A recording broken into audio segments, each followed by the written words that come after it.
Lelo bwacha bakamba mukyalo kyesu kya Zambia ekyaweka enjoy. Abantu bafa bakamba kule munfumbwe. More than 20 people balebe pati ni babiri. Bagamba. Fish to arufyanya. People have died. Mumino yabaka pakola. The police killing people. Why? In the same government, bagamba. Abductions have happened. Bagamba. If you're not with them, it's either you're dead or you're in prison. This government, you're going to change, big man. Fish to arufyanya pakubika office. Fish to arufyanya. Why me? Missing. Achani ruba mwaicho and dishonor. Where is why me? Hey, church, tell us with your government, where is why me? Give us why me. Justice for why me, big man. Wachila mo hey, church. Wala tupwisha mega kutupwisha bagamba. Katwale kyo kulanda big man. My youth. Maena watata. Zambia tuwasevana. Bagamba. Wanesa tuwapweni. Mujala chetu Icha Zambia Tuamona mwempwa Bagao Tuamona mwempwa Nama abductions bagao Owu muteko tualeta Wadulete lama Amazala mush No yukateka Kola ipompa tudeka No yukateka Apa nomba bane Mufulo pa mufulo Mufulo pa mufulo Wakuvota bane Mufulo pa mufulo Mufulo pa mufulo Wakufuatika Mufulo pa mufulo Mufulo pa mufulo Wakufuatika fuatika Mufulo pa mufulo Mufulo pa mufulo Wenyu taya kwa fwe Mufulo pa mufulo Mufulo pa mufulo Aikona man Mufulo pa mufulo Mufulo pa mufulo Itaya kwa fwe Mufulo pa mufulo Mufulo pa mufulo Yati kwenyu Mufulo pa mufulo Mufulo pa mufulo Mayona batata Mayona batata Bayuthi Tyentuisuli amenso Tyentuisuli amenso Batusendela nomba batwipaila na hope Yesu Endika chagwa lungu watubela tinani mkwatila plan B Nomba tuwadishiba plan B aba mmino ya kualesa Bantu banga abalafu muchalo chesu cha Zambia Nibanga abantu abala abducted mukyalo kyesu kya Zambia bambire kuli jeje banda nibanga abantu abala mu prison abena kitotela kilangwa bonze baba prison n'entungulu kina shimbi muri one government yagwa ejeje abantu n'abafa mweleza ayigata nomba bayigata na kuli ediga kyagwa lungu atukwatire plan B abakubo byabyo omufulo big man mufulo pa mufulo bilabine batsendera ediga kyagwa apa nomba bane mufulo pa mufulo Mufulo pa mufulo Wakuvota bane Mufulo pa mufulo Mufulo pa mufulo Wakufuatika Mufulo pa mufulo Mufulo pa mufulo Wakufuatika fuatika Mufulo pa mufulo Mufulo pa mufulo Wenyu taya kwa fwe Mufulo pa mufulo Mufulo pa mufulo Aikona man Mufulo pa mufulo Mufulo pa mufulo Itaya kwa fwe Mufulo pa mufulo Mufulo pa mufulo Yafuli yati kwenyu Mufulo pa mufulo HH does not mean well for Mother Zambia. Zambia to Asebana, this is not the Mother Zambia that we were left with. By our ancestors, our forefathers who fought so hard to liberate us. Dr. Kenneth Kaunda, Nalumino Mundia, Mama Julia Chikamoneka, Simon Mwansaka Pwepwe, they fought so hard to put this country on the map, to put this country where it is today. No man would destroy this country because we believe in unity. Bamayana batata bapunda to one Zambia, one nation, and we shall together we will change, and we are going to change this government. My name is Blaze Zambia.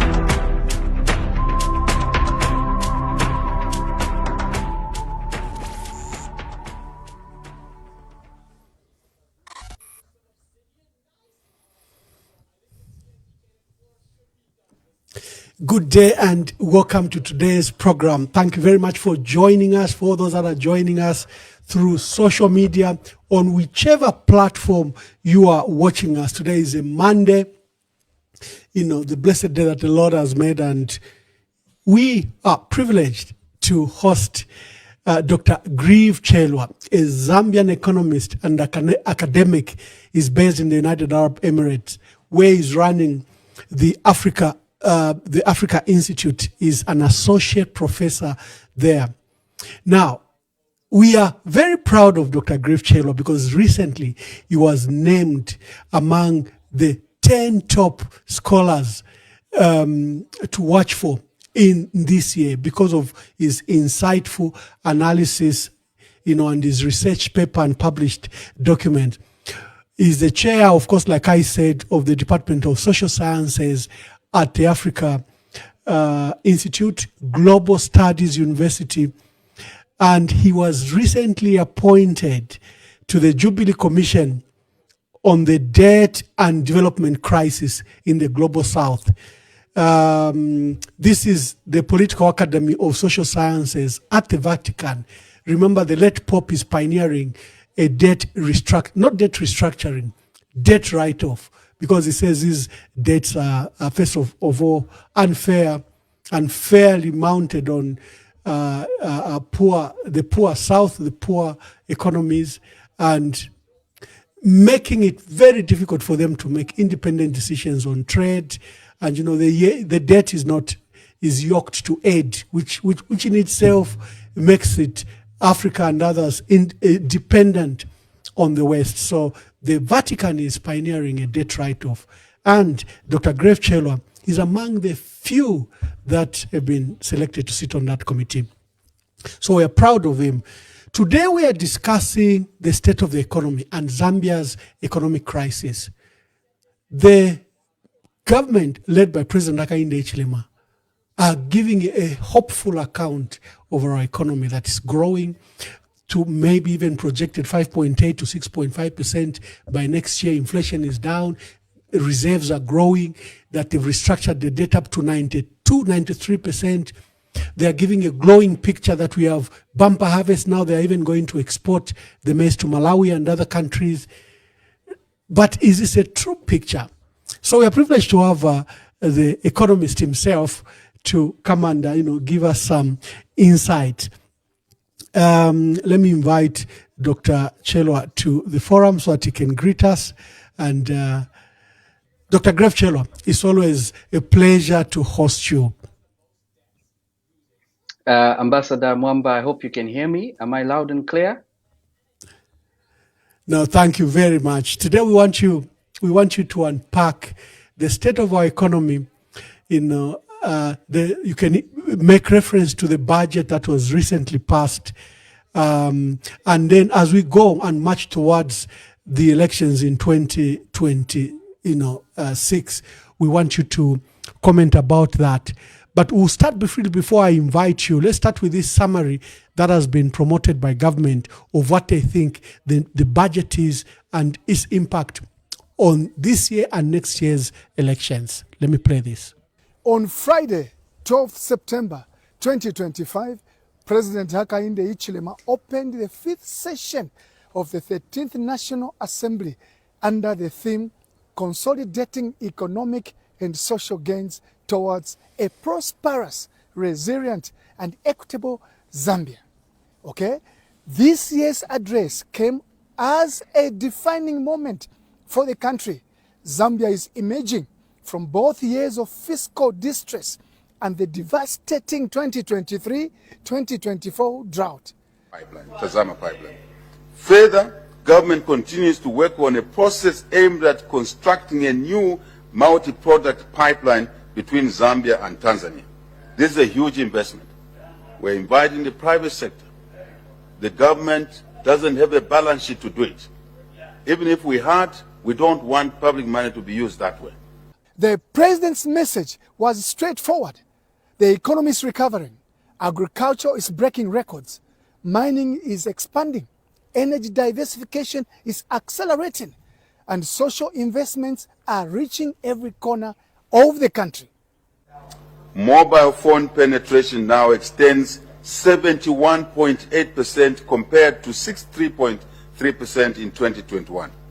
Internet subscriptions reached 13.5 million people compared to 10.4 million people in 2021. In 2024, mobile money transactions, Madam Speaker, even yourself will be surprised. Mobile money transactions reached an unprecedented 486 billion kwacha through mobile money. Absolutely. It's a revolution. It's a revolution. With 12.9 million active accounts. In a population of 20 million people, 12.9 million people are active on mobile money. The economy is on a firmer ground. Growth averaged 5.2% between 2021 and 2024, compared to only 1.5% in the years before. Inflation has dropped from 23% in 2021 to 12.6% this August, easing the pressure on households. Over 92% of Zambia's external debt has been restructured, freeing resources from schools, hospitals, and infrastructure. Number two, infrastructure development. Government is pushing ahead with road construction and rehabilitation to connect communities and easy trade. In the case of the upgrading to bituminous standard of my beloved Chipata-Chadiza Road, Chipata-Chadiza Road, significant progress is being made, and this month I'll be visiting that road. Chadiza-Chipata. Yes, Honorable Daka, on these roads we can do more. We're doing things, we can do more. I'm asking my colleagues in infrastructure, in engineers, for us to be more innovative, to uptake new technologies, to do the works that we need. I think we can do it. We are also improving rural roads connectivity across the country. Since 2021, we have rehabilitated 2,450 kilometers of rural roads.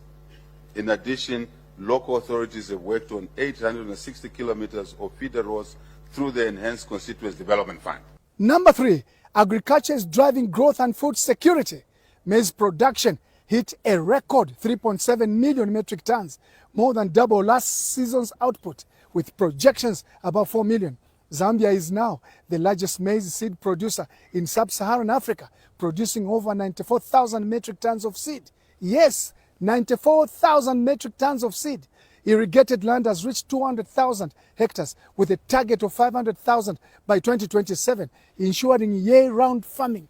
Fertilizer plants at United Capital and NCZ are fully operational, guaranteeing farmers reliable inputs. Registration across the country from the 13th of October to the 11th of November 2025. If you are 18 years and above, a Zambian citizen and in possession of a Green National Registration Card, NRC, you qualify to register. If you registered in 2020 or during continuous registration of voters and you still have your voter's card, you don't need to register again. During this registration period, ECZ will be providing the following services: new registrations, replacement of lost, destroyed or defaced voters' cards, transfers from one polling station to another, claims for omission on the register of voters, corrections of clerical errors and removal of deceased voters. Registration centers will be open throughout the week from 8 hours to 17 hours. Register now. It's your right. It's your choice. This message is brought to you. Dr. Gref Chirwa, when you hear that hopeful evaluation of the state of economy, what comes to your mind? Give us your perspective. Ambassador Mwamba, I hope you can hear me. Yes, I can. Just to go. Oh, wonderful. That's good. And I didn't greet you properly when we started. So it's always good to see you healthy and thriving. And I hope your family is well. It's nice to be back on this program. A lot has happened since I was last here. I think I want to start off this program by just saying it breaks my heart that our former president, President Edgar Chagwa, has not been laid to rest. I think we've now passed the 4-month mark since he left us. We'll soon be hitting the fifth month mark. And this was brought home to me when I was observing our brothers and sisters in Kenya, saying goodbye to Raila Amolo Odinga, who was the previous Prime Minister of Kenya. and just the dignified way that he was sent off, and the way in which all sections of Kenyan society, different political leaders, different what one may call even different factions came together in that moment. They suspended all difference to lay to rest Honorable Odinga. And I was asking myself, what has happened to us? We never used to be like this. We used to be the examples of things like this, whereby we put aside everything else when a funeral happens, especially a funeral of a former head of state, and give the head of state a dignified send off. So my heart breaks. I hope we can resolve this matter. You are right, Doc. You are right. Yeah, Our yeah. hearts grieve that to date, Yeah. it's going to 4 months. We have not put our late president to rest. That matter remain contested in courts. The perceived negotiations that we had anchored and pinned hope on seem frustrated. It is clearly lack of leadership. And I'm glad that Dr. Chirwa, today you stretch yourself. You are an expert, not just at the economy, but you teach and head, a school of both political economy. So it's in your natural space to comment about politics, because politics shape policy, politics shape countries, and I think that's why they are interconnected in relating to the economy of any country. You're right. You can't separate politics from economics, certainly. And first and foremost, before I'm an economist or political economist, I'm a Zambian. I'm a Zambian who's very proud of his country's history, our liberation. We've got strong credentials of having spearheaded liberation movements in the region and far and wide. Dr. Kenneth Kaunda, everywhere I go, even here where I am in the UAE, he's much celebrated, much respected. And we've always had this proud tradition. And I've been at pains to explain to some of my colleagues here, who are also from various African countries, explain to them why 4 months down the line we're yet to lay our dearly departed sixth Republican president to rest. So I'm hoping that cooler heads prevail. Our elders are able to rise to the occasion in this moment, and we really bring this matter to a close. I don't know if I just don't know what the implications are and what it will say about us if this matter keeps on dragging. And you're right, Ambassador Mwamba, that the buck stops with the president in this moment. Whatever one may say about the family, one may say about this constituency, that segment, at the end of the day, this is happening under President Hakainde Hichilema's watch. I think the buck does stop with him. I think he should use all the powers that the Zambian people and the mandate that the Zambian people gave him to preside over all sort of national issues, especially regarding this matter. It is one of the most important things that we need to resolve. So I'm hoping that cooler heads prevail and we can resolve this matter expeditiously. A lot has happened, and I'm going to come back to the clip from by Mr. Henry Kapata in a second. But I also wanted to talk about, since we've talked, the president has put together a technical committee, which he swore for a technical committee to help in amending the constitution. I think that committee was sworn into office last week, and I just saw now that the terms of reference have been published. I haven't studied them, so I won't be able to comment on that.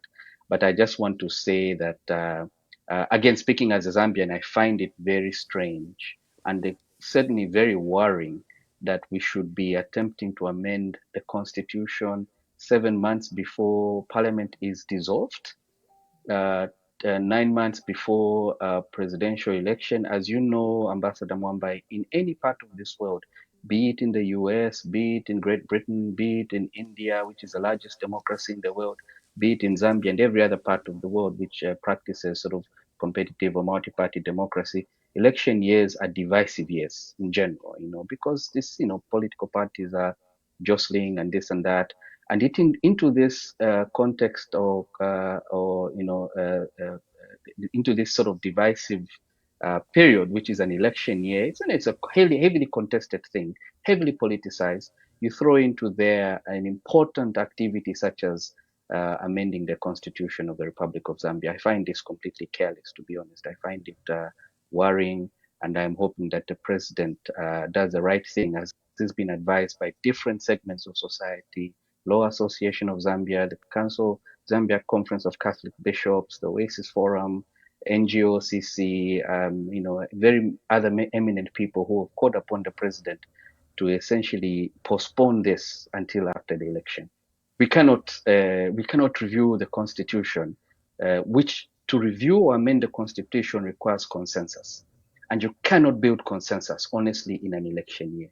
So again, I'm appealing to the president that he listens to all the eminent people in Zambia, the level-headed people in Zambia, and suspends this process. It is important. Certainly, we should always look at our constitution. We should always try to improve it, but we should do it at the appropriate time, right? I think I remember President Levi Mwanawasa when he appointed the I've forgotten who chaired it. Was it William Mwamba, the William Mwamba Commission? I think he did it a year into his office, a year or two into his office, giving them sufficient time, decoupled from the election year, to be able to do this important job in a level-headed manner. So that's the second thing I wanted to talk about, Ambassador Mwamba. The third most important thing that has happened, which is worth speaking about, is the arrival of State Council John Sangwa onto the scene. Before you welcome Councillor John Yes, to the politics, the issue I've touched Yeah. on of the constitution is Yes. extremely important. Yes. The technical committee has immediately been called as illegal by many stakeholders for various reasons. You cannot appoint, for example, a priest by bypassing an institution that regulates that priest. You cannot appoint a lawyer by bypassing an institution that regulates the lawyers. This is what the president has done. Instead of using the inclusive approach, he has picked what many people think are UPND or UPND surrogates. In fact, many people have said Judge Mushabati, former Supreme Court judge, if he has any integrity left in him, is to resign or advise the president on the legality of this process. Number two, they have not used a legal process, the Inquiries Act. They've just set up this committee without any legal backing. And terms of reference were not issued until all of us began boiling. Where is the framework in which these people work on? And if you look at the terms of reference, Dr. Chirwa, you will have take time to look at it. It's like they are doing this in reverse, in hindsight. Oh, we set up a committee and there was no terms of reference. Oh, write them quickly. And that's how the whole process looks like. Thirdly, I'm surprised when this evening, Laura Miti, who's an adherent and supporter of President Hakainde Hichilema, said, Mr. President, this technical committee probably should have called it something else, not what you've termed it. So this process is illegal. And you've raised a fundamental issue that we are 7 months away from before Parliament is dissolved. What's the hurry? Why would you bring such a contested issue in this process? You can proceed to remarks from John Sangwa. No, I appreciate the very technical points you've made, which I myself am not sort of an expert to comment on. But you're right. Many people who understand how you bring into fruition new constitutional orders have applied their minds here, and have basically said exactly what you have said, Ambassador Mwamba, that the technical committee is illegal. It is a wrong vehicle for the thing that you're trying to do. But I think what I'm adding to this discussion is to say, if you are serious, President Hichilema, if you're serious really about giving us, about improving upon the Constitution, and we've been improving upon it slowly, right? And if you're serious about leaving your own legacy and leaving your mark to it, I think allow it to be postponed until after the election. You cannot bring something as important as a constitutional review process and throw it into a context of competitive, divisive, polarizing elections. It's a recipe for disaster, honestly. Now, going to Council John Sangwa. Yes, I mean, as you know, I think a lot of opposition formations in Zambia can essentially read the tea leaves in the teacup. And I mean, one of the biggest determinants of success for an incumbency is the performance of the economy. And the performance of the economy broadly construed, as we'll get into in a short while in this discussion, Ambassador Mwamba. And I think many people can see that the economy is certainly on its knees, whatever the government may say, and we'll go into those details in a short while. So many folks can see that the economy is on its knees. So many political leaders can smell blood, as it were, And into this sort of heavily contested space, State Council John Sangwa has entered the fray. I'm wishing him the best. I think from what I've gathered from reactions, just looking at social media and talking to friends in Zambia, and seeing the excitement about his movement for national renewal, I think is what he's calling his formation. I think he stands a good chance. It's no surprise because he's a household name. He's been around for quite a long while, fighting the constitution fight. I think among many others, is really top class when it comes to thinking about constitutionalism and defending the constitution. John Sangwa certainly has been there, whether it was election petitions, whether it was petitioning this constitutional overreach or that constitutional overreach. So I'm very excited and I'm wishing him the best. And it'll be an exciting time to watch for political analysts as we get to the election in August of 2026. I think what many people are calling for, from what I can glean by again looking at social media, talking to people back home, having returned from Zambia myself, is that there is a yearning for united opposition. I think if the opposition unites, they have a very good chance. I don't know what that united opposition looks like, what that formation looks like, but certainly if the opposition unites, they have a very, very good chance. The economy, again, as they said, in the US economy in the run up to 1992, when Bill Clinton defeated George H.W. Bush, so that's George W. Bush's father, when he defeated Bush at the elections, there was a very famous phrase that was coined, "It's the economy, stupid," which was basically to say the economy is incredibly important in determining the direction of an election. So again, this is the third most exciting thing that has happened, and I wanted to just speak to it before we get into the nitty-gritty, Ambassador Mwamba. Oh, wonderful. What is the state of our economy? I noticed that Dr. Stumbeko Msokotwane is currently here in Washington, just in the backyard here. And, he's speaking very well of himself. He says Washington is happy with his work. Zambia is part of what they are calling a non-creditor platform, a platform that arises from a meeting that they are calling the Seval Commitment. The Seval Commitment was a meeting of some former of heads of state for financing and development that took place in Seval, Spain. So the outcome document is now what has formed. You are the economists, you are part of this. You must know what they are calling the non-creditor platform, where they want, us who borrow for pina, that we should borrow responsibly and we should help shape the debt that has been set up. In my view, we should call for debt cancellation. But my point is, Dr. Msokotwane, in his speech, is so proud of himself. He says, I've succeeded. The work we've done in Zambia and the work we've done here in Washington, we are being held, And I always sense this disconnect. So where are these same returns? Where are these same benefits? Why is it being celebrated in Washington and not in Zambia? So as you begin to analyze the state of our economy, maybe start from there. Yeah, that's a very interesting place to start. I did see that Dr. Msokotwane has been praising himself in DC, in Washington, DC. As you know, last week, I think the World Bank and IMF annual meetings took place in Washington, DC. In April of every year, they have the World Bank and International Monetary Fund spring meetings, and then this is followed up by the annual meetings, which rotate. The annual meetings rotate, but sometimes they get back to DC, to Washington, DC, and this was Washington, DC's turn. Yes, I also, like you, I found it very interesting that he was saying that the people in Washington, D.C. are very happy with him. By the way, they should be very happy with him, because one of the most important things he has done is that he has made it possible that our creditors, who are mostly Western, Western banks, Western hedge funds, and Western financial types, who have very strong links to the International Monetary Fund and the World Bank in DC there, Dr. Msokotwane has made it so that they are getting back their money.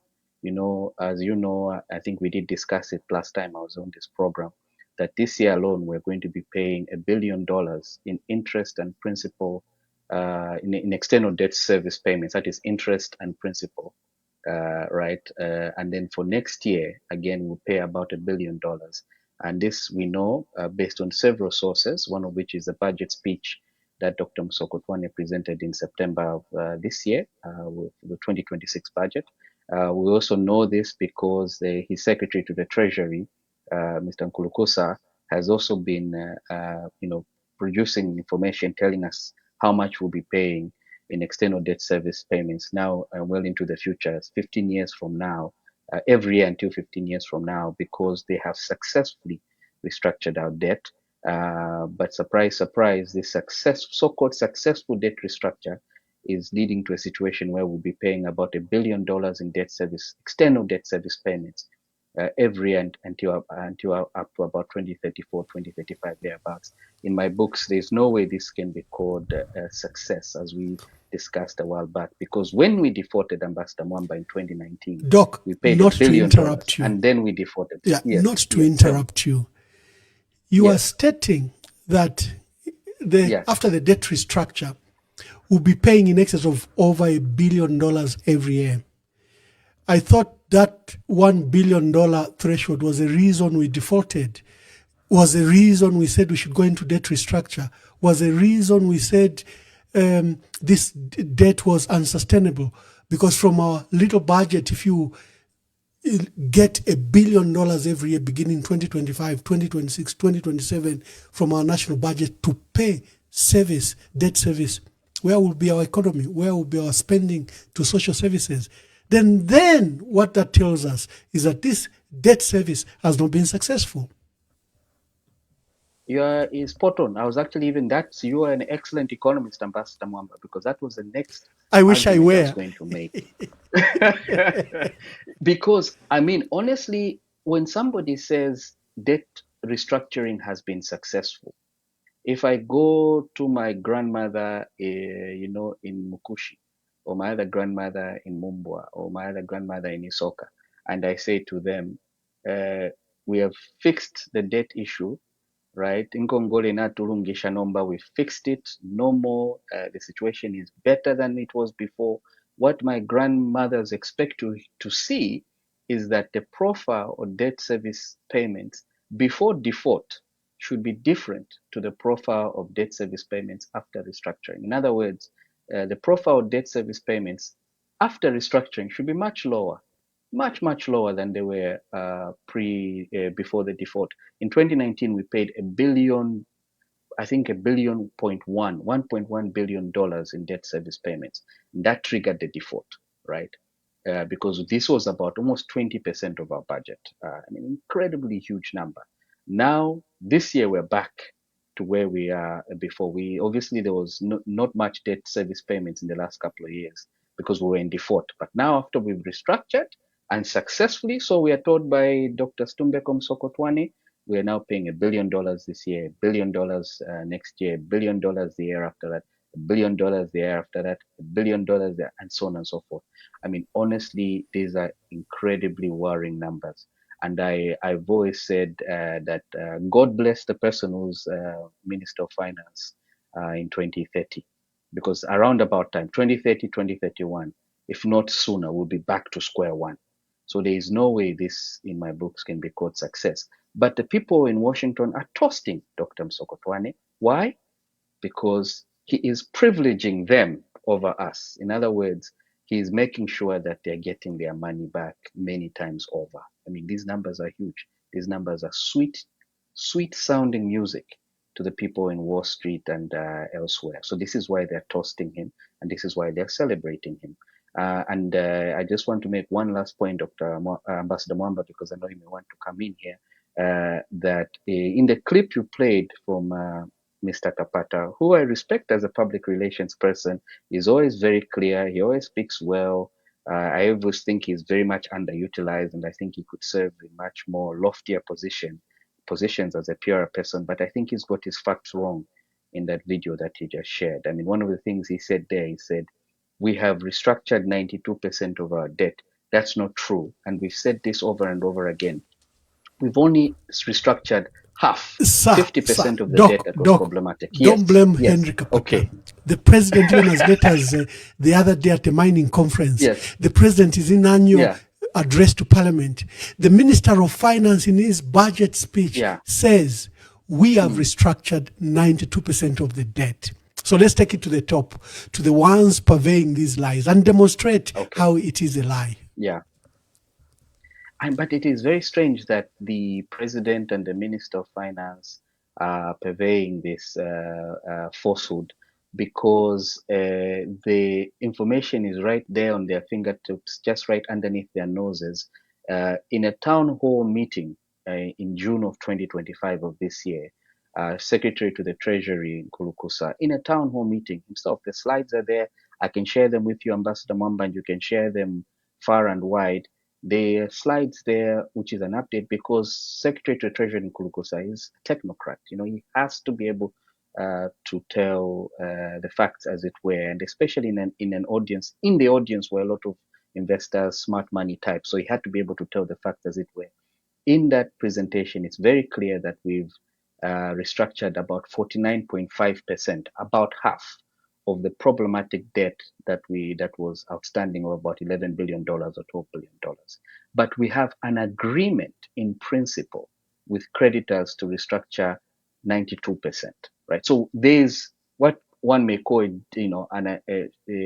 sort of like there's some light at the end of the tunnel insofar as 92% of the debt is concerned. But of those agreements in principle, what we've been able to take over the threshold and actually restructure that it's no longer problematic is 49.5%. And by the way, just like I said, it still is problematic because it's not a successful restructuring, really. So, Ambassador Mwamba, those are the facts. I don't make these things up. It's not that Grieve Chirwa is dreaming these numbers up. These numbers were given to me and to us and to everybody else who attended that town hall meeting and was able to access these slides from Secretary to the Treasury Nkulukusa, who's a decent man, and he's an expert. He's been around. He's been in the Ministry of Finance before at the highest levels. So we've got to trust him. And I wish how his principals, both the Minister of Finance and the President, could reiterate those figures. I mean, there's no harm in saying we've done 50%. We have an agreement with 92%, an agreement in principle with 92% of our creditors. This is possibly progress vis-a-vis where we were in 2022, all right? But I don't know why sometimes, we just can't tell the people the truth. We should not tell the people lies. Amilcar Cabral, the very famous revolutionary and independence hero of Cabo Verde and Guinea-Bissau, said, tell no lies, claim no easy victories. It's very important. And Zambian people are very smart, they're very intelligent, Sooner or later, they're going to say, if it is true that 92% of our debt has been written off, why are our lives still the same, or if not worse? So I just wanted to put it out there, Ambassador Mwamba, that I'm not making these numbers up. These numbers are straight from the Secretary to the Treasury. Yeah. Now, what's the state of our economy? Yes. So I think we've clarified why Washington is throwing champagne parties for our Minister of Finance. It's a good time. It's a good time to be holding Zambia's debt. You're getting your money back many times over. So what is the state of our economy? This is if I can use pun unintended, the $1 billion question, because we've been talking about $1 billion worth of debt. Ordinarily, this should be an easy question to answer, right? On the one hand, we keep getting figures from the government that suggest that our economy is growing. I think the figures that one has from the Ministry of Finance suggest that growth in 2022 was about 5%. Growth in 2023 was about, I think, 5% as well. And then growth in 2024 was about 3.8%. And then this year, the Minister of Finance is projecting, as you said, Ambassador Mwamba, at the start of this program, 6% or somewhere thereabouts. Now, these are healthy numbers. I mean, yes, we should grow a little bit more higher than that because we're a poor country and we're a developing country. But these numbers are not bad. The only problem we have is that one cannot see this being reflected on the ground. That's the most important thing that one has to. So the question that one has to ask: these so-called healthy growth numbers are not being felt on the ground. So we're not seeing, for example, an improvement in wages, an improvement in employment opportunities, an improvement in just the basic sentiment, positive sentiment of the people. When you're experiencing 5% growth or over at least a number of years, one tends to feel it. I mean, if you are old enough, if the audience is old enough, Ambassador Mwamba, you were already well off into your very last year's career during the Levi Mwanawasa years. You didn't need to tell the Zambian people that the economy was growing. They all felt it. I graduated in that decade, by the way, from the University of Zambia. I had multiple job offers, and not because, well, maybe say, oh, maybe Greaves or whatever, brilliant. No, no, no. I was not top of class. I was an okay student. There were people way smarter than I was, but many of us had job offers, multiple ones. I mean, the mines were hiring, the financial sector was hiring, the insurance companies were hiring, the agriculture sector was hiring. It was jobs galore. But today, graduates from the University of Zambia, from the Copperbelt University, from many of our other universities are waiting for years before they're employed, right? So again, it's always important to perform a smell test, what they call a smell test, to say if it is true that the economy is growing so healthily, where is it? Where is all this growth? Where is this vibrancy? Where is this dynamism? So it's this dynamism is nowhere else but in the words of President Hichilema and his Minister of Finance Tumbeko Msokotwane. So again, I am not convinced. Something is amiss, and also there's many other things for me which are making me quite skeptical. For example, one of the things that has happened during the IMF regime, and I like to use the phrase regime because we're under the guardianship of the IMF. We're under the IMF regime. They're running the show. To be honest, I don't need to convince the audience about this. It explains why Dr. Msokotwane reports to DC every now and then. They're certainly running the show. In this period of the IMF regime, we've actually contracted government expenditure. Government expenditure has actually come down in relative terms. It's important to understand what this means. In 2022 or 2021, the last budget that was presented under the Patriotic Front government, presented by Dr. Bwalyangandu, was who in my books was an excellent Minister of Finance, and the big pity was that President Lungu didn't appoint him much earlier than he did. I think things might have turned out differently had Dr. Bwalyangandu been appointed earlier than he did. In any case, in his last budget address in 2021, that was a budget address for, in 2020, so budget for 2021, delivered in September of 2020. Government expenditure was 37% of GDP, right? In Dr. Msokotwane's address a couple of weeks ago, government expenditure has been reduced, not in absolute terms, in relative terms, relative to the size of the economy, to 27% of GDP.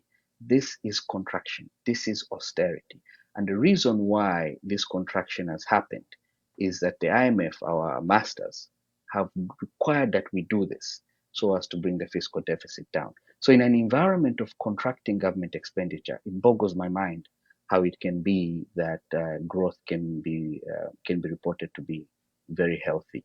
I don't need to tell the audience or prove to the audience that government expenditure is down. Everybody tells you in Lusaka, in Dola, in Livingstone, in Kasama, in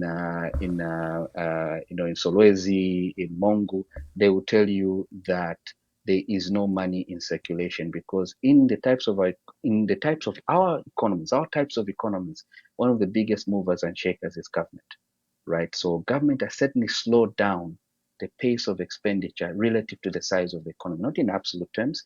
The Kwacha figure will show you that it's growing, but the actual thing you should be looking at is relative to the size of the economy. And there you see a different picture. You see a picture of the government that has completely slowed down. And maybe so again, the economist, Doc, yes, should actually tell us. It surprises ordinary minds like ourselves. You have the worst load shedding we've seen in the last 60 years. You have the worst cost of living crisis we've seen in the last 60 years. Are factors like, for example, the drought seasons we are coming from, the two last seasons, although we've had the bumper harvest just last year, electricity is expensive, companies are closing down or scaling down for the larger companies. So where is this growth register being registered from? Maybe help us. I mean, that's the point, and I think you're hitting on the nail on the head. You know, you've actually added a couple of more factors that should lead one to skepticism, right? The load shedding issue. I mean, we've got historic load shedding. I mean, it's completely embarrassing, by the way. Another one of those campaign promises, which unfortunately President Hichilema has failed spectacularly on. I mean, there's no other way of putting it. A country such as ours that is in peacetime. We're not at war, by the way. We're not at war. It is peacetime. We have 4 hours of electricity a day in most parts of the country. I know there's a debate about some of our brothers and sisters in the high density areas are receiving slightly more, but effectively we're receiving less than half of what the power supply that households should receive for a country that is not at war. Every time I try to explain this to my colleagues here or other in other parts of the world, they are surprised. They are completely surprised, and they ask me to explain it. What is there a government there? You know. So again, in the midst of this historic load shedding fiasco, we are registering 5% growth. I mean, what is happening here? Like I said at the beginning, it doesn't matter what I say here, the numbers I produce, the statistics that are produced. The important thing is the smell test. Are our young people seeing job openings? You know, are incomes rising? Are wages rising? You know, are costs coming down? Is affordability rising? The most important thing. Is there a general positive sentiment in the country? I mean, if you ask honestly, if you're honest, you're not a UPND praise singer, but you're a patriotic, reasonable person. If I had to ask you, do you have a glowing expectation of the future right now? If I asked a 21-year-old Zambian who's in university, or a 23-year-old Zambian who just graduated from university or from college or from a trades college and so on and so forth, and I said to them, do you feel very positive about the future course of your country? Very likely the answer to that question would be no. Again, so if I don't need to tell you statistics if an economy is growing, you will feel it, right? You will feel it. Just I saw the other day on ZNBC Facebook page of all places, there was a story about a remark the president made. I think about the economy or some aspect where he was sort of saying he was making a positive comment. He was trying to say this is going well and we're doing very well and we're delivering ABCD to you.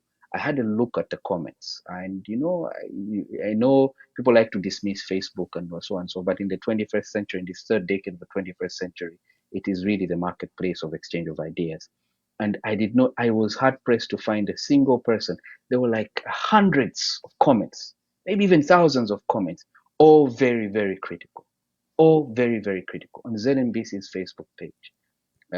This is not a sign of an economy that is thriving. You know, so again, Ambassador Mwamba, growth is nowhere but in the statistics that are coming from the government. And we did say the last time what might be driving this. Now, I don't want to suggest that there's manipulation of the figures.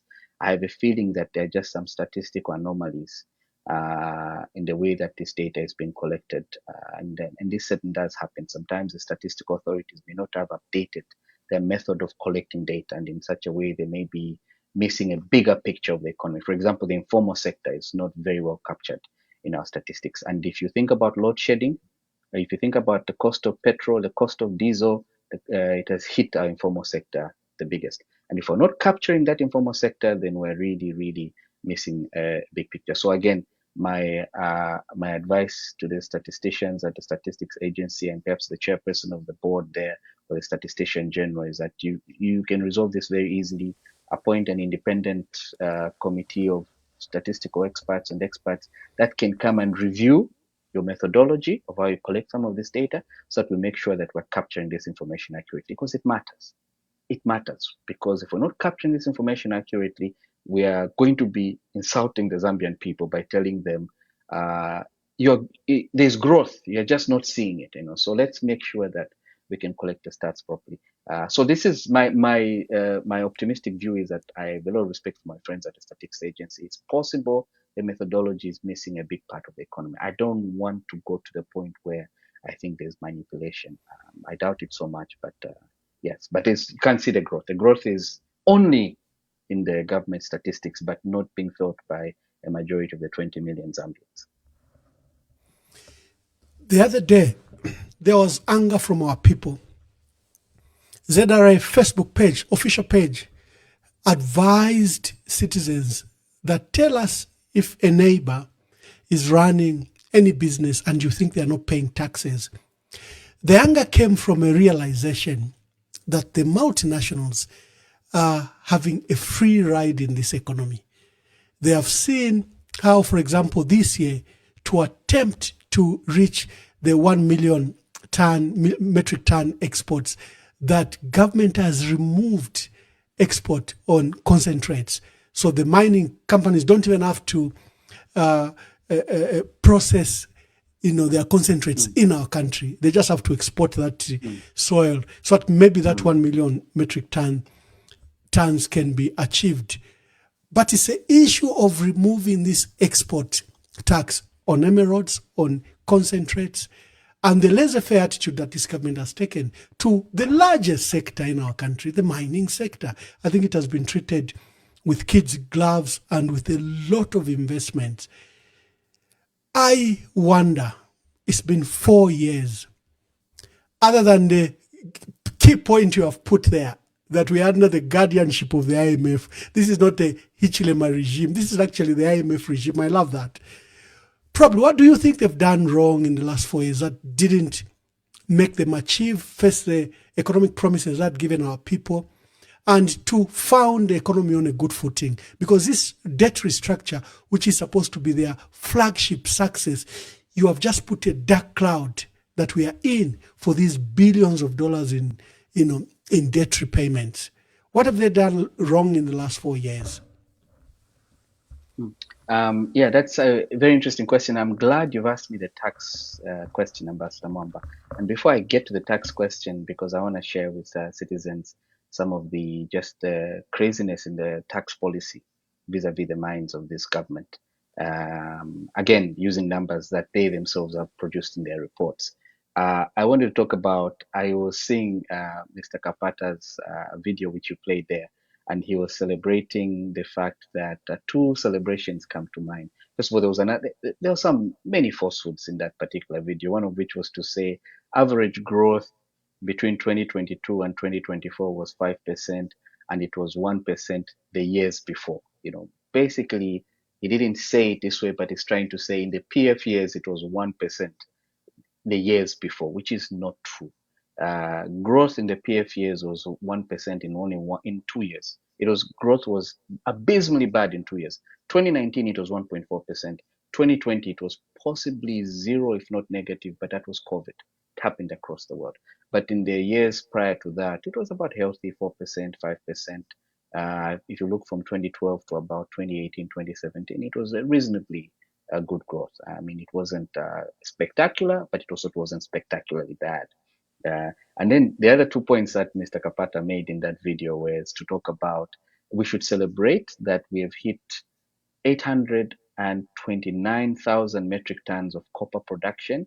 And they said we're now well on our way to 1 million metric tons.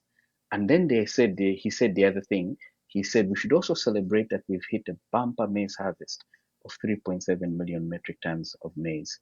Now, ladies and gentlemen, this we have done before, in fact, exceeded. Okay, the maize harvest this year, which is record high, granted, was equaled 2020 to 2021, 3.7 million metric tons. The last year that President Lungu presided over our agriculture policy. The copper production, which we're celebrating this year, of 829,000 metric tons, was exceeded in 2018 by 880,000 metric tons of copper. But I don't remember that time a self-congratulation by the government that was there, where we were standing up on a pedestal and screaming, we're well on our way to 1 million metric tons. We're well on our way to, basically, I remember it was some aspect of modesty and some aspect of realism and pragmatism, and trying to think about how do we, incrementally increase our copper. So I just wanted to put it out there that these numbers, which are being touted as never before since independence, many of these things we've done them before and done them very quietly. Now, to come to the issue of tax policy, I think this is one of the most heartbreaking issues, Ambassador Mwamba. I think our people, again, our Zambian people are not silly. They're not stupid. They know what's what. I mean, they very well know that we have a God-given gift of copper, right? And in most countries in the world that care for their citizens, that are reasonable, this particular copper gift should be utilized to drive socio-economic transformation and to drive industrialization and subsequently development and so on and so forth. Our friends that just south of our border in Botswana have been doing that with diamonds. They've been doing that with diamonds. Diamonds have been very, very, very, very important for the story that is Botswana. One of the most interesting thing about Botswana, I was thinking about it the other day, regardless of who is in power, whether it is President Boko or it was President, I've forgotten who was there before Sisi, I've forgotten who was Masisi. before President Boko. Masisi, correct, yes. Whether it's President Masisi, whether it's President Ian Kama or President Festus Mogae or whatever, the policy vis-a-vis the diamonds stays the same. I think you saw a video of President Boko recently speaking to Bloomberg where he's saying we are trying to increase our stake in De Beers, right? Because De Beers is the conglomerate that has a joint venture with the Botswanan government through DEPS1. So they're trying to increase their stake in De Beers. Therefore, ultimately, they'll be increasing their stake in DEPS1. Therefore, they'll be able to capture even much more value from the diamond sector than before, right? But in our case in Zambia, and it's not because we don't know, we know because there was a period when Kenneth Kaunda and his patriotic women and men were in office. Copper was a very vital story in terms of Zambia's social and economic transformation. Nobody can stand here and say copper played no role. All the human resources, or much of the infrastructure, much of the social amenities, name it, came off the back of copper. So we've done it before, but we've lost our way somehow.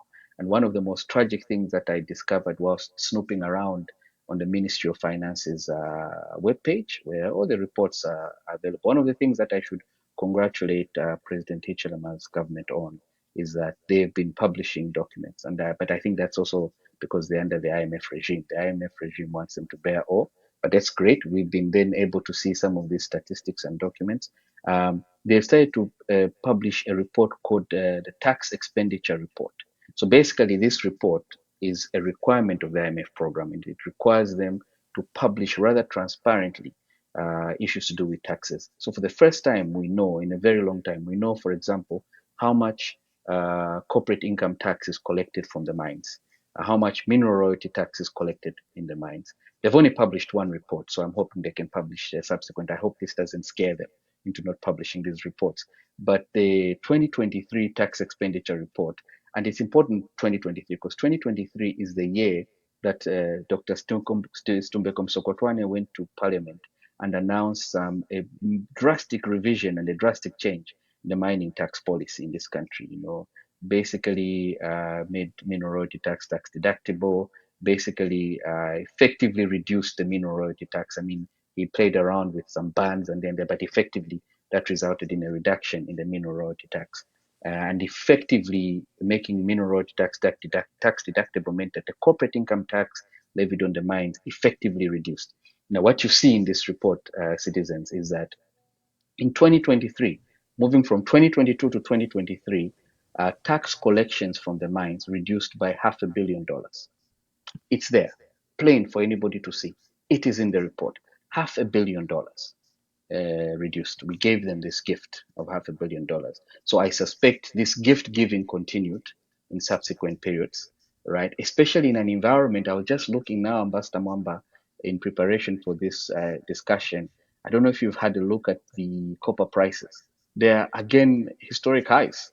It's 9,500. Last year it was $9,500 per metric ton. This is a high number. Right, I think the last time it was $9,500 per metric ton was probably 2020, and it's the many analysts expect it to breach $10,000 per metric ton, may even get to $12,000 per metric ton sometime next year, if not at some point this year. So in an environment when copper prices are on the way up, we are actually doing the reverse of giving, as you rightly put it, treating the mining houses with kid gloves. I mean, this is completely irresponsible. I cannot think of any other fiscally irresponsible action of this magnitude. So in 2023, tax collections from the mines reduced by $500 million. This is not Grieve Chelwa's numbers. They are contained in the tax expenditures report that the government has been publishing. Again, I congratulate them for publishing that information. It makes for much richer debate, much richer discussion, fact-based discussion.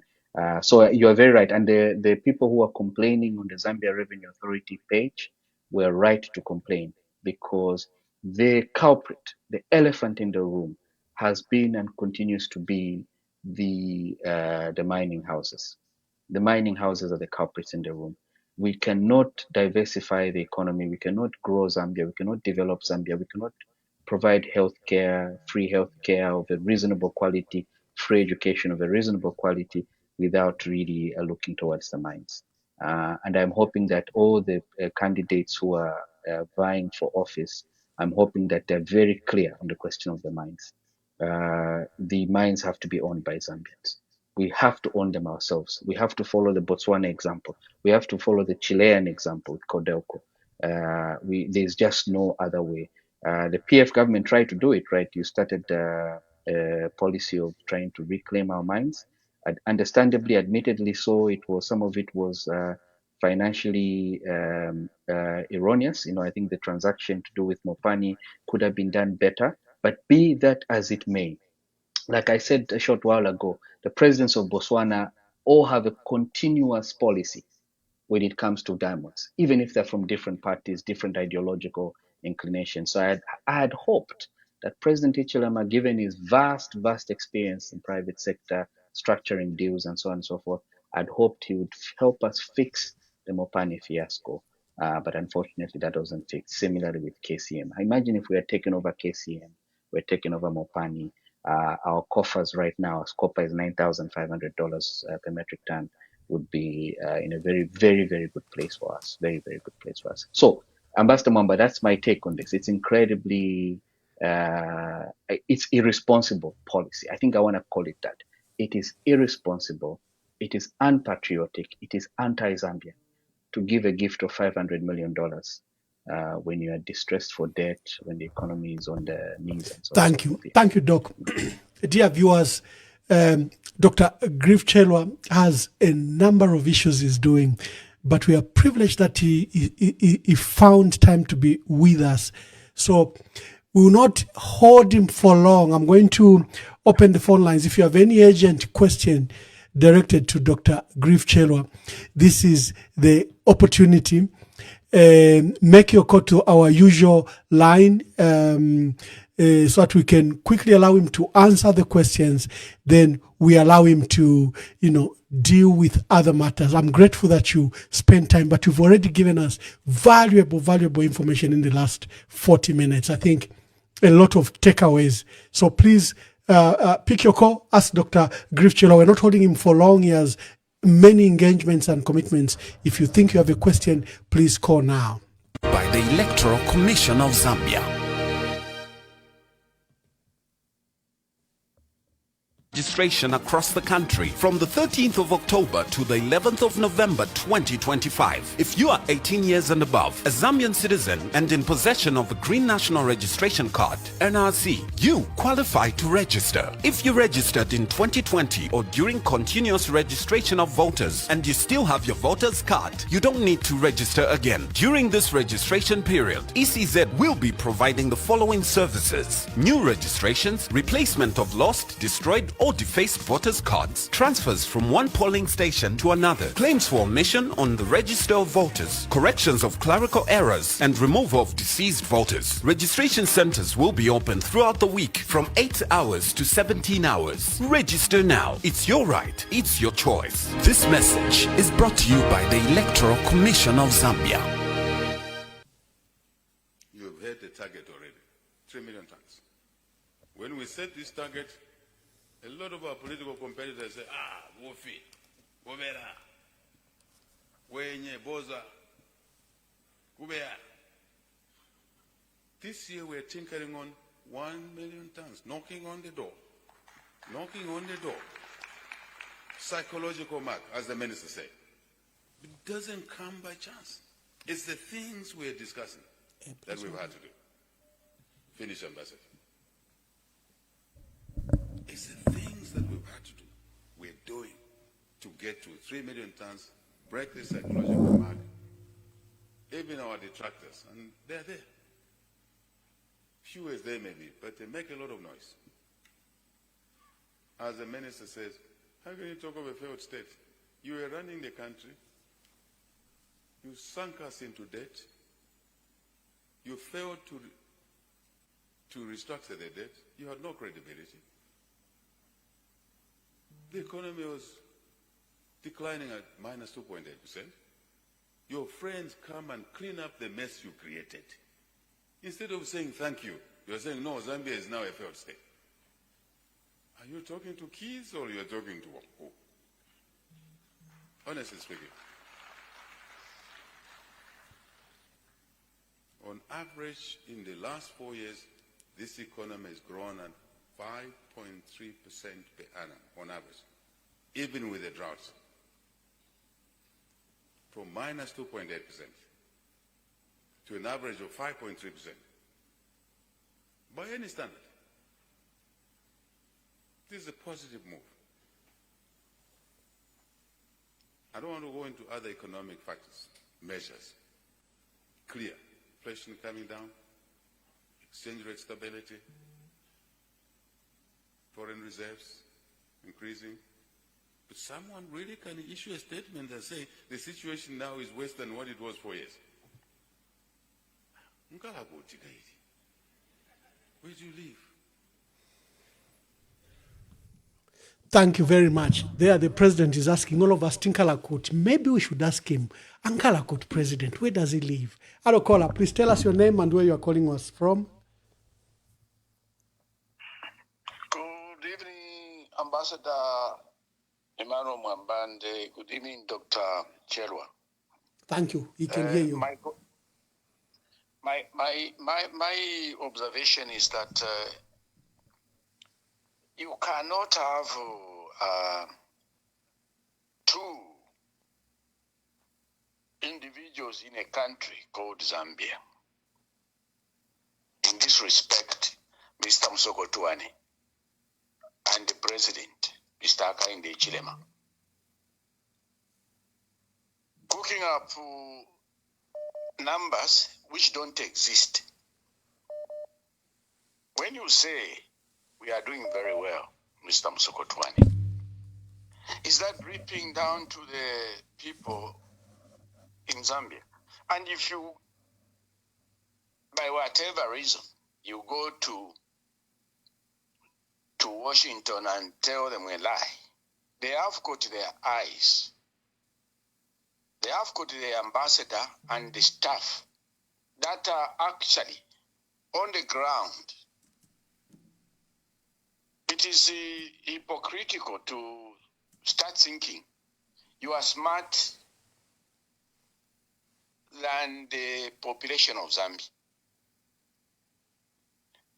That Mr. Msokotwane is not fit for purpose in as much as Zambia's economy is concerned. He was tried. He was, Minister of Finance under the late President Rupia Banda, may so rest in peace. What did he do? He's the one who killed Inden. He killed Tazama. And what Zambia is going through now are the things that Msokotwane did. Not under HH. And unfortunately, Mr. Hakainde Hichilema fell in love with Mr. Msokotwane. That was going to be a good, finance minister. Now here we are, the buck is stopping at the president, who probably doesn't even know how figures work. In accounts, if you cook up numbers to portray that you have made a profit, there are those external auditors who are going to scrutinize your reports. It's the same thing with the country. When you go and start dancing, wearing very smart, oversized suit, and telling people that we are doing very well in Zambia, like they are blind. They are not blind. These guys have got eyes everywhere. They see Zambia with a very low population of less than 25 million people can have junkies, can have street kids, can have people roaming the streets. And you go shamelessly talking to people who look after their people. My brother, For instance, yeah, quickly wind up. We take some more calls. Quickly. In England itself, the population is actually over 80 million, somewhere there. But the government takes a huge chunk of people, depending on their benefits. They don't work. Now, for the president to ask at those Zambians who are saying that the economy in Zambia is bad, where does the president live himself? He must walk. Go to Matelo, go to that notorious place, Kwa Georgie, and see how people are suffering. It's not right. Apparently, what we should have been doing with the constitution is to include an independent body that would scrutinize every government that comes in. If they are lying or cheating, they report back to the population that whatever figures these people are talking about, they are dreaming. Thank you, my brother. Thank you. Please make your calls. We want to release Dr. Chirwa quickly. I'm also aware of the electricity problems that Zambia is facing. But despite the problems that we have with the supply of electricity in Zambia, you still supply us with electricity. Again, you would have said, we cannot sacrifice our power when we have shortage. But you still give us. Katima Mlilo town, where I come from here, is supplied with power from Zambia. When you have a power outrage here, we also have power outrage. But that's the brotherhood we are talking about, the neighborhood we're talking about. And we should only be grateful. And Anglo holds 85% stake in DBS. And Botswana, the government of the Republic of Botswana holds 15%. We are resolute now, and we've communicated a firm intention to increase our stake in DBS to a controlling stake, that is upwards of 50%. Would you go higher than that? Would you consider taking it over? Yes, we'll go higher. Why? But because we want to have effective control of the industry. We want our voice to be heard. It's a matter of economic sovereignty for Botswana. Is absolutely imperative for Botswana at this point, particularly, to take a more active role and increase its stake. Where do you get the funds from, though? We have lined up a number of potential collaborators with us, if I may put it that way. We have targeted funders. We have parties. We have the Oman Sovereign. Hello, caller. Please tell us your name and where you are calling us from. Is it good afternoon, Ambassador Mwamba, and afternoon to Zambians who are good evening to Zambians who are listening. Sinyangwe Dani is on the line, and I just want to thank the person that you've invited is well educated into economics. And yes, he's Dr. Griff Chirwa. He's an associate professor at the Africa Institute in the United Arab Emirates. And which is why I love listening to you, Ambassador Mwamba, because you research and you bring these people that they can tell us what is happening on the ground to Zambia, and then we have a president who's saying abantu tabale munofunde bombanishi tabakwata menso, but I think the president tabakwata menso, because in the 4 years that he's been the president, you know, when you can measure, I don't need to be an economist, but I can measure if things are well on the ground. If today we have more Zambian banks that are in our country and are lending out money to small end businesses, then you can say, you know what, this money is going to trickle down because these people will pay back to our Zambian banks, and then these Zambian banks who are going to pump in money to the central bank. That has not happened. Secondly, you can also say, you know what, the minerals that Zambians are getting are injected back. The monies that we are selling our copper, it's injected back in our economy. We are able to see infrastructure development in Solwezi, in the copper belt. We're having more Zambians now getting jobs. Then I can say, you know what, I think the president is making sense. Thirdly, you can look at our transport structure and infrastructure development. For me, I feel like when these leaders go into power, I think they become blind and then they start mocking us. Because things are going up and then the president will come and start mocking us. I think this is where we are going to ask our leaders. Enough is enough. Time to make Zambians look like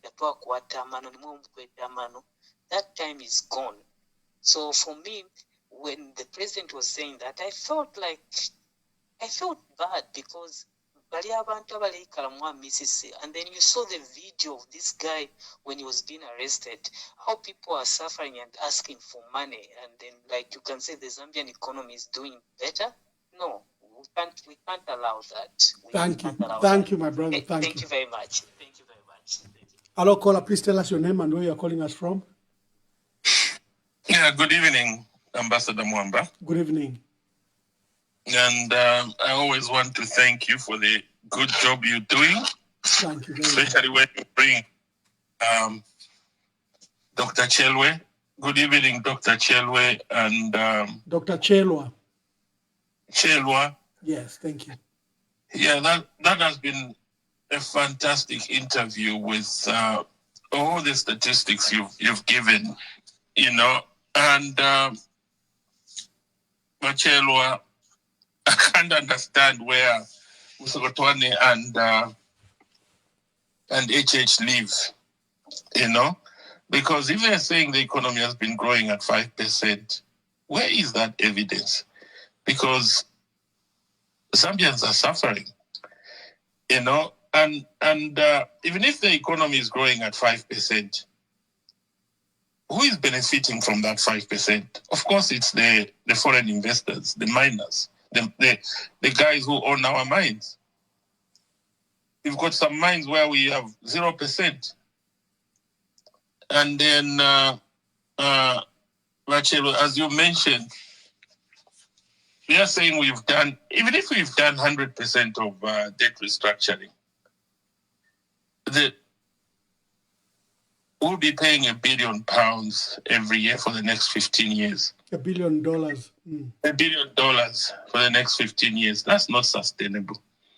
So we're likely going to default again and go back, especially at the rate at which Musokotwane is borrowing. Musokotwane is borrowing almost at the same rate the PF was borrowing in the 10 years they were in power.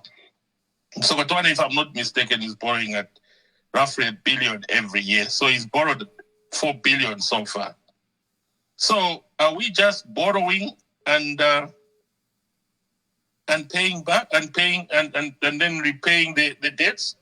And also the domestic debt also has grown, which has also become unsustainable. So I don't know how Musokotwane can go to Washington and say and praise himself. You know, I remember one of the men I respect, you know, who is a leadership teacher, coach, and a mentor, Dr. Miles Monroe, late Dr. Miles Monroe, may his soul rest in peace. He says, a legacy-driven leader does not need a tombstone. because his legacy speaks for himself, and his legacy lives beyond his grave.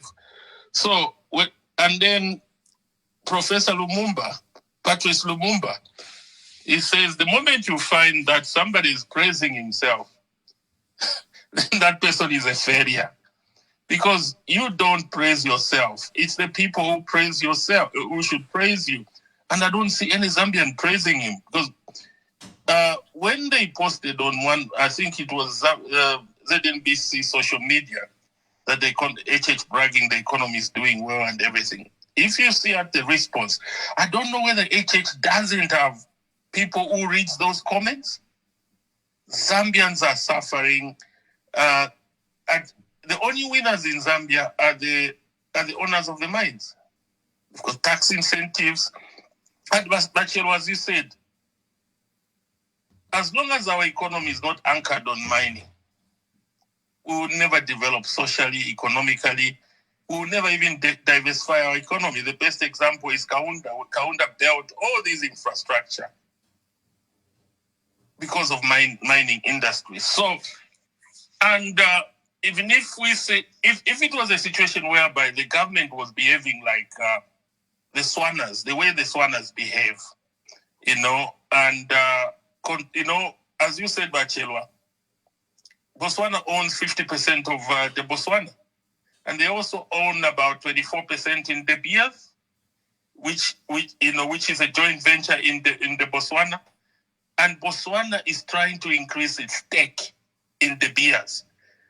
So which means Botswana eventually will have more than 50% they will have a controlling stake in De Beers, in the Botswana. This is what Zambia should be doing. And Wachelwe, I can't believe it. I wrote to HH and I told him, HH, please, let's run Mopani 100% and then push 50% to 50% for KCM, because KCM owners are criminals. I would say this, they can sue me if they want. And then we can't allow them to continue the way they were. We need to push it to 50% or 51%, but we should control Mopani, because we only needed 300 million. Mwamba would agree with me. They had sunk 3 shafts. They had built a smelter to the tune of almost 3 billion, 3.5 billion or 4 billion. Nobody has told us the valuation of Mopani when it was sold to IRH.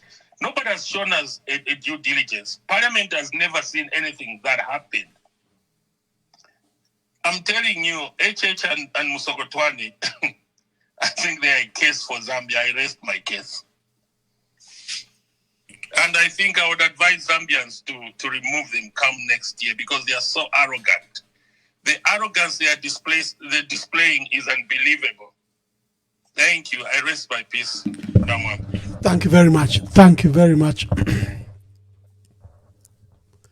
I will allow Dr. Chirwa. We have to release him at the half-hour mark because he has engagements and commitments. Doc, speak to the callers that I've taken and begin to summarize your thoughts so that we can let you go. I think we have enough material to mull over from what you said in the area, discussion. Thank you, Ambassador Mwamba, and apologies that I got to leave the show earlier than I would have liked, but I've got a class very early tomorrow morning, and so after this engagement, it's about past 11 p.m. here where I live. After this engagement, I'll start, as we used to say at UNZA, the University of Zambia, gunning for the class that I'm delivering tomorrow. So I'm sorry I have to leave early. I think the 3 colleagues who called, the 3 country men who called, echo what I just said. I mean, the last caller is I think I could recognize that voice is Mr. Patrick Chirwa.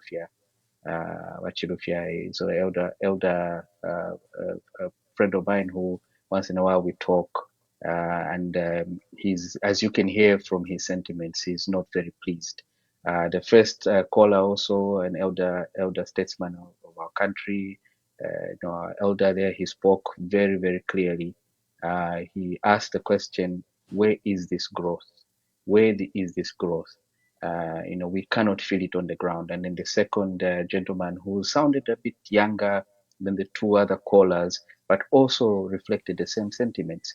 He basically said, I found his submission very moving. He basically said, do not insult the people. Don't say to the people that if they ask you and say, our president, our minister of finance, Mlelandat Pali growth, Pali economic growth, but we can't feel it. It's not affecting our lives. We can't see it. We can't feel it. Don't insult the people's intelligence by saying you can't see it, then you are blind. Really, again, I invoke Milka Cabral. Tell no lies, claim no easy victories. So there's nothing to add beyond what the three countrymen added. And what Chilushere ended off very interestingly. He gave some stats. You can already see that there are Zambians who have ideas about how to run the mines, not theoretical ideas, but really practical, pragmatic ideas, learning from best practice. We should be learning from our friends in Botswana, our brothers and sisters in Botswana. We should be learning from our brothers and sisters in Chile. Codelco, Chile, is a very big mining producer just like us. They've had Codelco, the state-run copper industry, since Salvador Allende established it in 1969 or 1970 or 71. I can't quite remember when. So they have a lot of experience to share with us. We also have our own experience. We ran ZCCM for close to 3 decades. We ran the mines for about 3 decades. There are many of those, our elder statesmen and elder stateswomen who are working at ZCCM. Many of them are about to retire. They have a lot to offer in terms of information, knowledge. We should be speaking with them, inviting them when we're developing strategies, quite like the one that Wachilufia is developing, and so on and so forth. So all I wanted to say, Ambassador Mwamba, is to say that I don't need to add more to what the audience is saying. In anything, they confirm exactly the submissions I've been making in this program, that things are not great in terms of the economy. Things are not great on the ground. The masses of our people is really wallowing under a very crushing cost of living crisis, a job crisis, load Doc, shedding when crisis. the president said that at the mining Indaba, and the video went very viral, both on ZNBC, and then we got a clip, and I think it was headline news in many newspapers the following day. A lot of people mocked the president. He's actually the one that's living, in cloud nine. The one that is not living in reality, because they were asking very simple questions. How much was Millimil in 2021? How much is it in 2024? Like you say, our people are the wisest, because they're the ones that feel the impact. They ask, how much was fuel in 2021 and how much is it now? How much was electricity in 2021 and how much is it? So you can't tell our people the cost of living crisis they're living, and if the comparison from 2021 and to date, for them it's as simple as that. And the president looked like the one who lives in the clouds, not the people that criticize him. And your assertions are very firm. No, I mean, you talk to our housemakers, especially our mothers who run our household budgets. I mean, go and ask them. Those are some of the best statisticians around. They will tell you. I mean, I speak to my mother all the time. My mother is a housemaker of our house in Lusaka. She runs the household budget, and she's been telling me with precision on the trajectory of prices since 2021. She will tell you bread was so much, Millimil was so much, this and that was so much, so much. Now, Sani, you've got to increase the money you're sending me, because I cannot buy the same quantity of goods that I used to buy a couple of years ago. Similarly, in every other segment of society. So ask our housemakers, they will tell you. And President Hichilema, listen to the housemakers, listen to the people. If you don't listen to the people, if you don't change course, although I believe it may, this is possibly in the evening of the term, it's towards the end. I think you have a shock of at the election, because really it is the economy. The economy is so important, and and he knows, and I'm sure his political advisors know, that the basis of their victory in 2021 was inroads into Lusaka, inroads into the Copperbelt province, and inroads in other parts of Zambia, but mostly Copperbelt and Lusaka. And these are urban constituencies are not loyal, especially when it comes to the economy. Because unlike our brothers and sisters in the rural areas, when the economy is hard, they sometimes can make do with the fact that a big chunk of their consumption is subsistence consumption, right? But our brothers and sisters in the urban centers rely on they rely on a healthy economy to be able to make ends meet. And if the economy is bad, as we all know it is, and then that support on the Copper Belt and Lusaka is going to be very, very, very tricky to the same level of support that they got in 2021 will become very difficult, President Hichilema. And that therein is the opportunity for the opposition. And this is why you can see the opposition is jostling in the way it is jostling, because they can smell it. But they've got to get their act in order. They've got to form united formation. That's the only way to guarantee a victory. But I just want to, now I'm veering off into politics, but it's okay. But I just wanted to say, Ambassador Mwamba, that yeah, the economy is not in a very healthy position. And an unhealthy economy can be fatal for the incumbent. It can be fatal for the incumbent. Oh, would you give us your last words?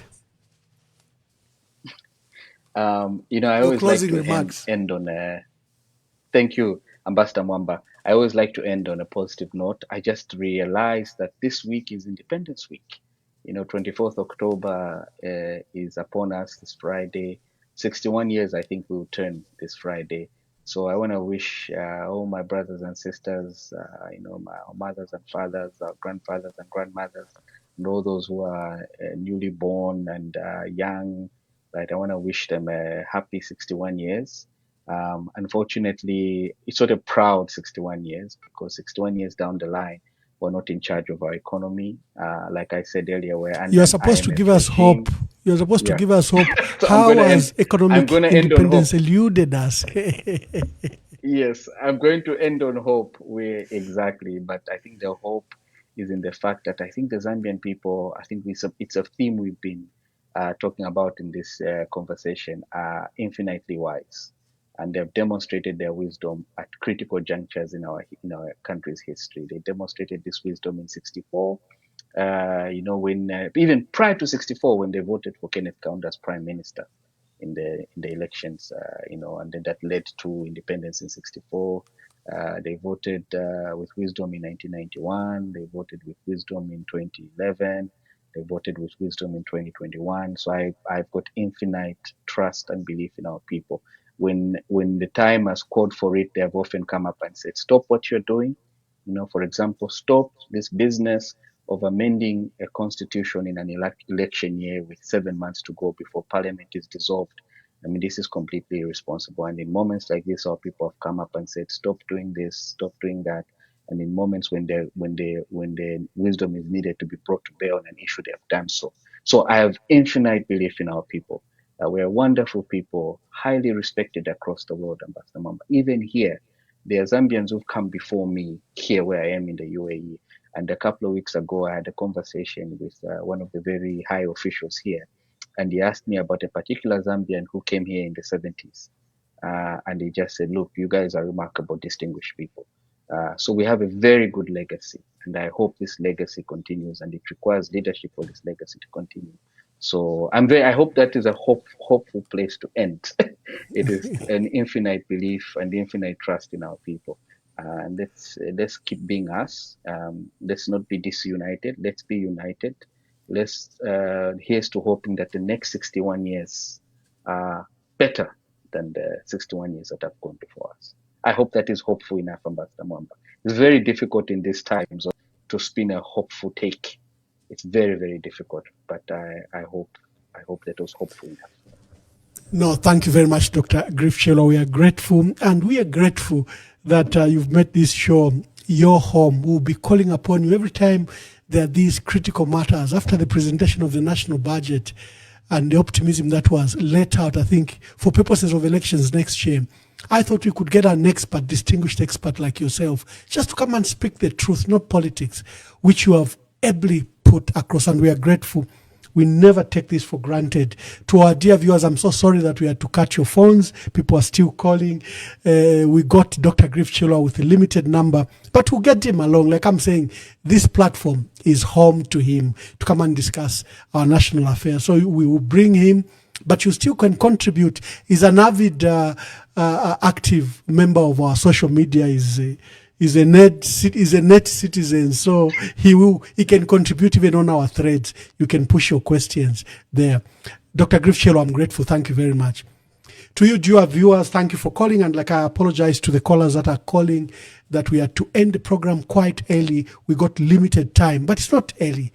Look, he's been with us for over 1.5 hours, so he has contributed. Thank you for the support that you are giving us. I keep on receiving calls for people that are watching our program on YouTube. They are saying there is no drama on YouTube. It's very clear. I know Zambia is a Facebook audience, but you can go to Emmanuel Mwamba on YouTube, and I'm told it's very clear. No drama, no buffering, no nothing.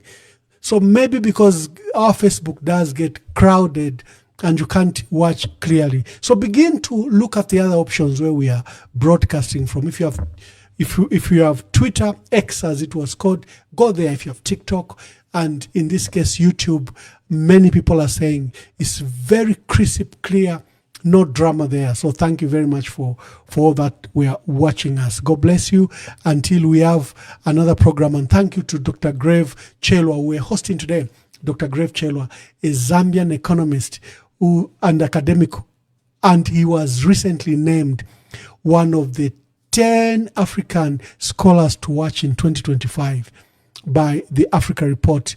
And he recently is sitting on the Jubilee Commission set up by the Vatican on debt and development crisis that the Global South is facing. And Dr. Griff Chirwa, a Zambian, is sitting on that commission. We're very grateful, and we have to celebrate Zambians like him. So God bless you until I think Wednesday. See you. Anglo holds 85% stake in DBS, and Botswana, the government of the Republic of Botswana, holds 15%.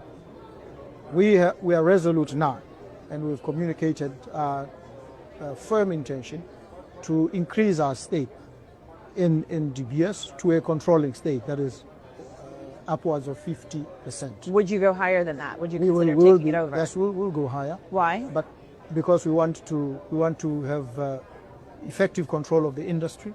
We want our voice to be heard. It's a matter of economic sovereignty for Botswana. Is absolutely imperative for Botswana at this point, particularly, to take a more active role and increase its stake. Where do you get the funds from, though? We have lined up a number of potential collaborators with us, if I may put it that way. We have targeted funders. We have parties. We have the Oman Sovereign Wealth Fund. We have others who are willing and ready to come on board with us. So we are more than ready with the transaction, and we've said the transaction must be concluded by end of October.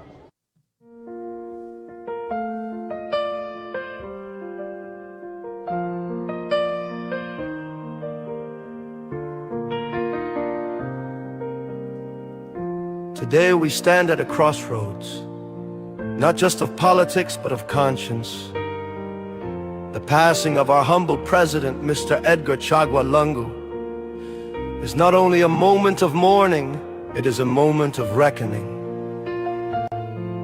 Let this be a message to every future politician of Zambia. Power is not a crown. It is a responsibility. You are not above the people, you are born of them. You are raised by their trust, and you are judged by how you honor it. What we witnessed during President Lungu's health challenges must never happen again. No family should be dragged through courtrooms while grieving. No widow should plead for dignity.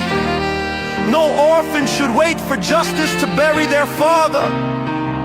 This is not the Zambia we were meant to be.